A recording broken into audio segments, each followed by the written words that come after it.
Merci Jerry, bonsoir. Je ne sais pas si je suis réellement la personne indiquée pour la tâche ou bien ce qu'on m'a demandé de faire, mais de façon humble, je voudrais m'essayer donc à faire ce petit partage avec vous. Merci à Didier et pour cette initiative. Et également, je voudrais saluer l'initiative, son originalité, la première édition du show des travailleurs, parce qu'il s'agit du travail. Et il m'a été demandé de partager un peu ce que c'est que la réinsertion professionnelle. Quand on veut parler de réinsertion, ça voudrait dire qu'il y a eu une insertion et il y a eu peut-être une pause, où il y a eu une vague, et puis après, on s'efforce à se remettre vraiment dans la ligne, qui est donc la ligne professionnelle, la ligne de la réinsertion. Eh bien, mon histoire n'est pas, disons, une histoire aussi originale que ça, parce que je ne suis pas la première personne, et malheureusement, je ne serai pas la dernière. Mais ce que je crois être bien, c'est de partager peut-être cette expérience et partager aussi ce que j'ai gagné pour permettre à quelqu'un de ne pas être obligé de passer par là pour monter son mur. Parce que l'expérience est la seule attitude qu'on peut partager avec quelqu'un qui permet à cette personne d'élever son mur sans mettre les fondations. Donc de se servir de la fondation de l'expérience de quelqu'un pour élever son mur. Après moi je n'aime pas le dire en nombre d'années, mais je le dis souvent en termes de les 365 jours fois 8. Après cette période, donc la première chose qui vient à l'esprit, d'abord on se demande qui est-ce qu'on est, ou bien qui est-ce qu'on est devenu. Et c'est la question primordiale qu'il faut se poser pour pouvoir trouver la réponse objective. Et cette réponse qui va vous permettre donc de vous déployer sur l'axe qui est l'axe essentiel. L'axe essentiel, souvent, c'est ce qu'on sait faire le mieux, ce qu'on peut faire, ce qu'on sait faire le mieux, et également les gens qui sont autour de nous, qu'est-ce que ces gens-là peuvent nous apporter à nous réaliser. Je m'explique. Quand par exemple vous êtes en train de travailler, je vais généraliser pour ne pas parler seulement de prison. Quand on parle de réinsertion professionnelle, ça ne peut pas forcément être seulement après une vie en prison, mais également dans la vie de tous les jours. Quand on est au boulot, on peut rendre un rapport qui ne soit pas accepté, on peut avoir une promotion qui peut se révéler être une punition, on peut également être puni d'une manière ou d'une autre, mais après cette punition, après ce rapport qui n'a pas été accepté, maintenant, qu'est-ce qu'il faut faire pour que prochainement on soit accepté, ou bien pour que prochainement on soit applaudi? Je crois que c'est là où se trouve un peu l'originalité de ce que je suis appelé à partager avec vous. Et ce que nous devons avoir en esprit, c'est que aussi longtemps que nous continuons de marcher, aussi longtemps que nous n'avons pas cessé de marcher, on nous verra toujours avancer. Je répète, aussi longtemps que nous ne cesserons pas de marcher, et aussi longtemps que nous continuerons de marcher, on nous verra toujours avancer.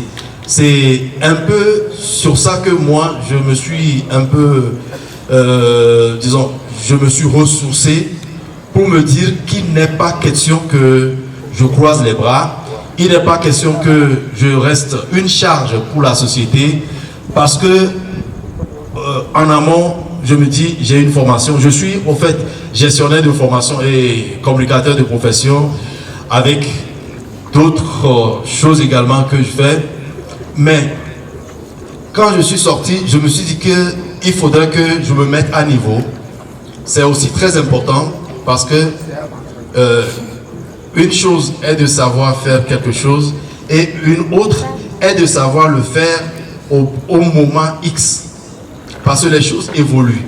Donc c'est pourquoi je me suis inscrit pour faire le community management, et j'ai terminé justement en avril, donc il y a bientôt 2 mois. Donc à partir de ça, donc, je me suis dit, pour me relancer, pour ce que je sais faire le mieux, c'est d'abord la communication. Ce que je fais faire le mieux, c'est la production. Et j'ai démarré avec la production de l'émission Le Super Cabaret, qui est supportée par mon association, qui est le Comité international Le Super Cabaret. Maintenant, aux côtés de ça, je suis aussi quelqu'un qui s'investit toujours dans le commerce, dans l'intermédiation, dans le négoce. Et à l'époque, j'avais ma société qui s'appelle Africa Service International, où on fait de la communication et également on fait de l'import-export. Donc je me suis dit, et la communication et le commerce, ou bien la négoce, donc il faudrait que je m'investisse dans ces 2 secteurs. Et c'est ce que j'ai commencé, et la société, on essaie, disons, petitement de la remettre en place, mais aux côtés de ça, de façon informelle, on est déjà sur le marché avec certains produits. On a un riz, et également on a une boisson, et on est dans le courtage également. Et maintenant, je voudrais aussi le dire, ce n'est pas aussi facile aussi de reprendre, mais seulement ce n'est pas impossible de reprendre. Parce que ce n'est pas facile, parce qu'on a souvent besoin des moyens. Mais quand nous parlons de travail, parce que nous sommes au chaud du travail, quand nous parlons de travail, nous disons c'est ce qui nous définit le mieux aux yeux de la société. Et ça nous amène même à perdre notre nom. Il est facile de voir quelqu'un dans le quartier, on l'appelait Augustin, mais les gens l'appellent docteur. Ou bien la personne est peut-être conducteur, et au lieu de l'appeler Yao, on l'appelle chauffeur. Donc c'est ça qui nous définit le mieux dans la société, dans notre société. Mais quand nous prenons le travail, il faudrait que nous nous disions également que nous devons avoir ce qu'on appelle la ténacité. La ténacité, la persévérance, c'est très important. Et le travail ne doit pas rimer avec la tricherie. Parce que quand par exemple vous êtes en train de travailler et que votre travail rime avec la tricherie, donc vous ne pouvez pas découvrir le trésor qui est dans le travail. Parce que le travail, avant tout, c'est un trésor, c'est une richesse. Et quand par exemple on parle de richesse, on parle de trésor, ça ne définit pas, ça ne nous permet pas d'avoir les poches pleines. Et les pays africains sont aujourd'hui la preuve. Nous sommes sur un continent, le continent le plus riche en matière des richesses que nous avons dans nos sous-sols et autres, mais c'est nous qui commandons tous les jours. Donc quand nous avons ce trésor qui est le travail, quand nous avons cette richesse qui est le travail, il faut savoir allier les deux, savoir négocier ça par rapport à son état d'esprit pour pouvoir vivre de son travail, et également pour pouvoir couvrir, disons, son quotidien par rapport aux dépenses, par rapport aux besoins de soi-même, de la famille et de tout le monde. Mais également, je voudrais, pour terminer, raconter une petite histoire. Et c'est, je crois que c'est une histoire qui va nous permettre de ne pas baisser les bras. C'est l'histoire d'un monsieur à qui on a promis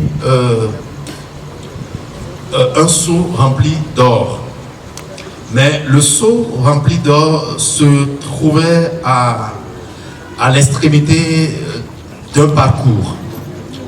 Et on lui a remis une croix.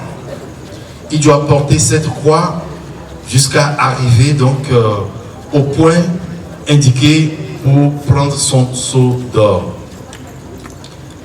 Mais il s'est fait que le monsieur, c'est une voie qui n'est pas toute droite, c'est une route qui est en zigzag. Donc quand il amorce la voie du côté gauche, il arrive à l'extrémité, il ne sait pas ce qui est à l'extrémité, mais il voit que la route continue de l'autre sens. Donc il allait, il revenait, il allait, il revenait, il allait, il revenait, et arrivé à un niveau, il se dit, mais cette croix aussi pèse trop. Pour aller très vite, qu'est-ce qu'il a fait? Donc, il a coupé un peu la croix.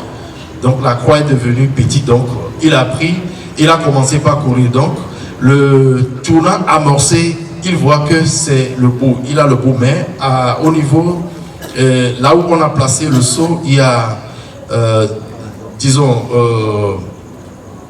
une petite rivière qui n'est pas aussi grande que ça. Donc, il lui fallait mettre la croix sur la rivière pour pouvoir arriver au point indiqué pour prendre son seau rempli d'or.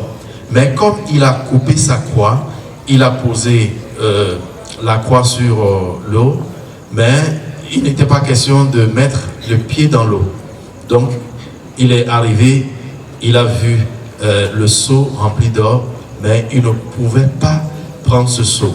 Pendant ce temps, ceux qui sont venus en retard, ils posaient leur croix, ils passaient et ils prenaient leur seau. Et ils prenaient leur seau rempli d'or. Et je crois que c'est ça qui, pour moi, décide un peu, quand par exemple, on traverse une situation difficile, comme la prison, comme, disons, la perte de son emploi, comme, disons, une punition au boulot et tout. Quand par exemple la punition vient, quand par exemple la difficulté vient, je crois que la première des choses, c'est de pouvoir assumer cette difficulté, avoir l'état d'esprit qu'il faut pour l'affronter. Et parce que au bout de toute difficulté, il y a toujours quelque chose qu'on gagne. Et je ne voudrais pas être trop religieux ce soir, mais je ne sais pas si tout le monde connaît le psaume 23. À quelque part, il est écrit: quand je marche dans la vallée de l'ombre de la mort, je ne crains aucun mal, car il est avec moi.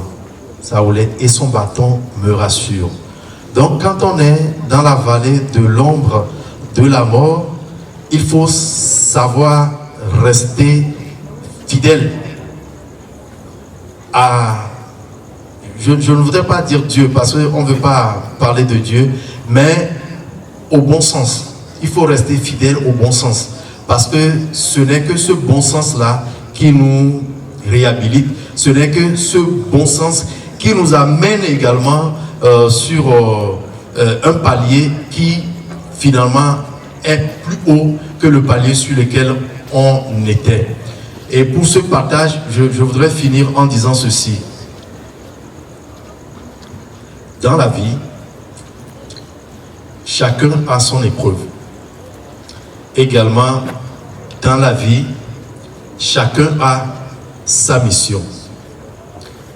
Et quand le monde entier a confiance en vous, mais que vous-même, vous n'avez pas confiance en vous, ce n'est pas évident que vous allez réussir. Mais si vous-même, vous avez confiance en vous, et que le monde entier n'a pas confiance en vous, c'est possible que plus tard, le monde entier va se remettre seulement à une place pour mieux vous voir, pour vous applaudir. Merci.